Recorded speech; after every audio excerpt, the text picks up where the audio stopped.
이번 주엔 반가운 책들이 많아 분량에 맞게 고르는 일이 쉽지 않았습니다. 서점에 나가보시면 좋은 책들을 만나보실 수 있을 겁니다. 식물분류학자인 허태임의 책 소식이 무척 반가웠습니다. 그의 전작을 읽으면서 참으로 자연과 생명 앞에 공손하고 애정어린 글을 쓰는 분이라는 느낌을 받았던 경험이 있어서 더욱 그랬습니다. 그러고 보니 오늘 고른 책들은 우리 주변에 있다가 사라진 혹은 사라져가는 것들에 대한 눈길이 따뜻한 책들이네요. 읽어보시면 좋겠습니다. 저희 책이 있는 글터 서점은 이런 진주 같은 책들을 찾아내고 시대의 흐름을 잘 짚어주는 도서를 선별하여 소개해드리고 있습니다. 많은 관심 부탁드립니다. 4월 두 번째 주에 새로 나온 책들을 소개해드리겠습니다. 첫 번째 도서는 숲을 읽는 사람입니다. 혹시 자연과의 소통이 우리의 삶에 어떤 힘을 줄 수 있는지 궁금한 적이 있나요? 숲을 읽는 사람은 그 답을 찾아가는 여정입니다.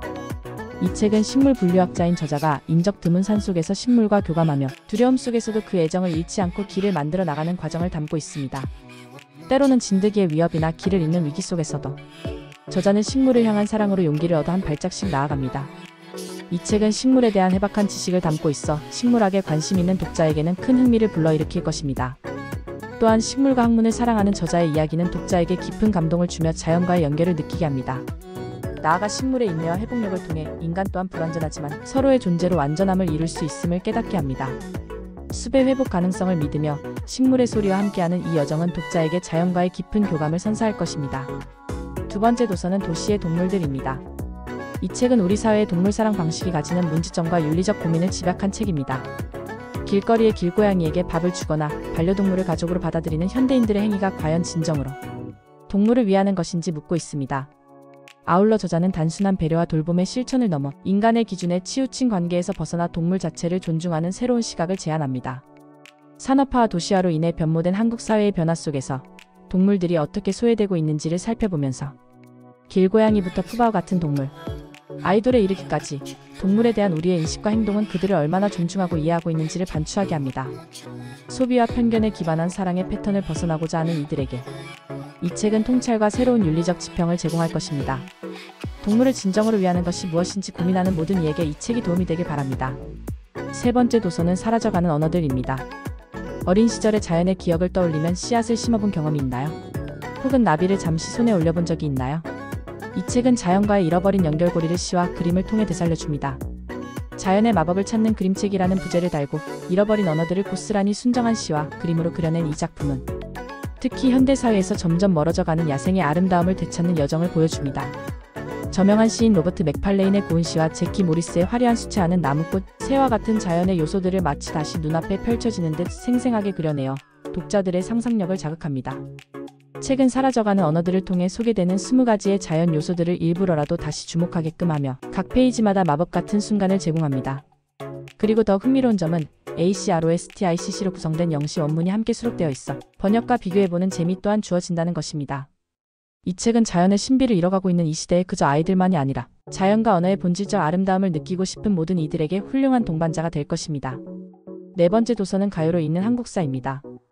노래 속에 담긴 역사의 소리, 당신은 들어본 적 있나요? 가요로 읽는 한국사는 시대를 수놓은 대중가요를 통해 우리가 잊고 있었던 역사의 목소리를 들려줍니다. 왜 시대가 바뀔수록 우리의 감성이 변하는지, 또 어떻게 노래가 그 시절 사람들의 꿈과 고통을 담아낼 수 있는지 궁금하지 않으신가요? 이 책은 동백 아가씨부터 강남스타일까지 한 시대를 특징지었던 가요들을 통해 각 시대의 정서와 역사를 세밀하게 조망합니다.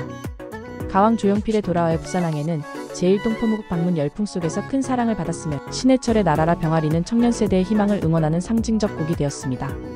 또한 임을 위한 행진곡 같은 노래는 누군가에겐 민중 저항의 불씨였으며 다른 사람에게는 새로운 대한민국의 꿈이었습니다. 책은 각 노래의 배경과 그 안에 담긴 시대적 감정을 탐구하며 독자들에게 잊혀진 목소리를 들려줍니다. 역사책에는 기록되지 않은 사람들의 마음속에 스며든 시대의 소리를 느껴보고 싶다면 이 책은 당신에게 많은 통찰을 제공할 것입니다. 노래와 역사가 어우러진 풍성한 서사를 통해 독자들은 과거 속에 숨겨진 진실과 만날 수 있을 것입니다. 다섯 번째 도서는 대한민국의 탄생입니다. 우리는 왜 임시정부를 잊지 말아야 할까? 이러한 질문에 쉽게 답할 수 없는 당신에게 대한민국의 탄생은 특별한 여정을 제공합니다. 2025년 광복 80주년을 맞아 출간된 이 책은 하와이 이민자 소년 진수의 시선을 통해 대한민국 임시정부의 탄생 이야기를 감정적으로 풀어냅니다. 진수의 성장 서사와 임시정부의 출현이 맞물리며 독자는 단순한 역사 속 사건이 아닌 살아 숨쉬는 인물들과의 만남을 경험하게 됩니다. 이 책은 독립운동가들의 열망과 상해, 임시정부의 설립 과정을 사실적이고 감각적인 이야기로 재구성했습니다.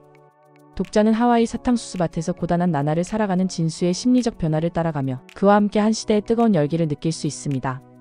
교과서 속 건조하게만 느껴졌던 역사적 사건들이 진수의 성장 과정과 엮이며 새롭게 다가옵니다. 이 소설은 단순히 1919년을 이야기하는 데 그치지 않습니다. 대한민국은 어떻게 시작되었는가? 에서 출발하여 나는 어떤 사회의 구성원으로 살아가고 있는가? 라는 깊은 질문을 던지며 독자에게 우리 사회 공동체에 대한 성찰의 기회를 제공합니다. 대한민국의 탄생은 오늘의 우리가 무엇을 기억하고 어떤 미래를 선택할지 생각하게 하는 감명 깊은 역사 소설입니다. 이번 주 신간은 어땠나요? 마음을 움직이게 한 책이 있다면 근처 서점에 가서 둘러보세요. 서점을 둘러보면 훨씬 더 다양한 책들이 기다리고 있습니다. 영상 끝까지 시청해주셔서 감사합니다. 좋아요, 구독은 영상 제작에 큰 도움이 됩니다. 감사합니다.